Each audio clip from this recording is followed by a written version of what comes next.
are very dark times in Bermuda. The sun may be shining outside, but there's a really ominous cloud looming over the country, and who feels it knows it. And we feel it, and we know there are a lot of people who feel it as well.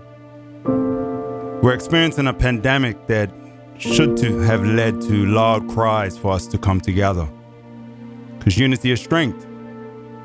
Instead, it's being used to divide us, divide families, divide friends, divide work colleagues. It's literally tearing us apart. A recovery process fit for the skill and experience of our health professionals. Instead, it's been run by politicians and public health officials who have consciously or unconsciously spread fear and uncertainty all around the world. All of a sudden, countries like the United States have become our moral compass,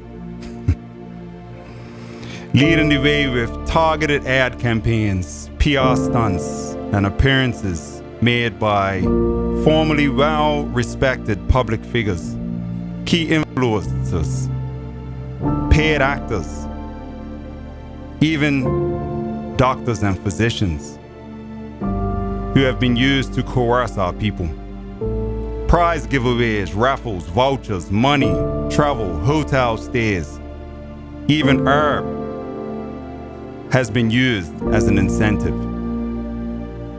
And the threat of lockdowns coupled with mandates that pose a direct threat to our freedoms, our liberties, and our livelihoods have been used to whip us into submission until we follow the very narrow guidance being handed down to countries all around the world.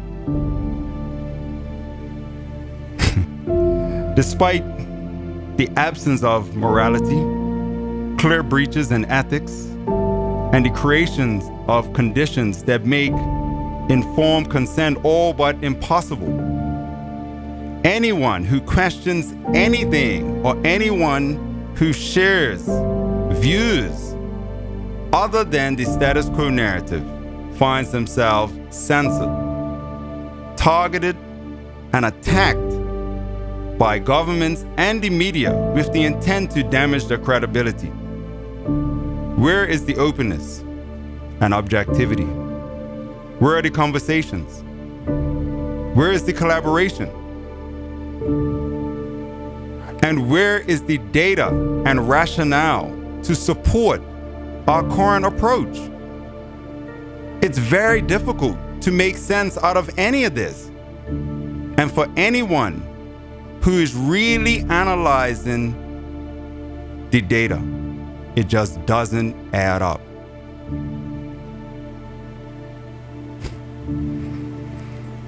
I'm really hoping that we can pull out of this. It's almost like a spell has been cast over our country. This is not a situation that we should be allowing to divide us.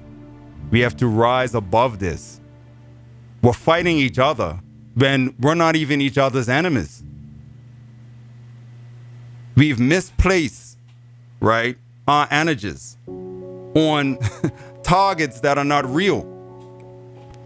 We're here to support each other, and even those of us who have shown the courage to speak publicly.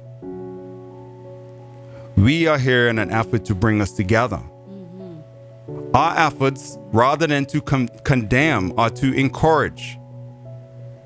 We need more conversation. We need more collaboration. Unity is strength. And only through listening and understanding can we create the conditions for respect. And the more we respect each other, the more we will learn, the more we grow, and the better the situation will be for everyone. So with that, I would like to encourage all the listeners to really take that to heart. We can all find ourselves falling prey to external forces. Let's reclaim our power, and let's center and focus our intent and make sure that it's all positive. Let's lead with love. Let's be love. Let's be peace. Let's be unity. That's real strength. Give thanks.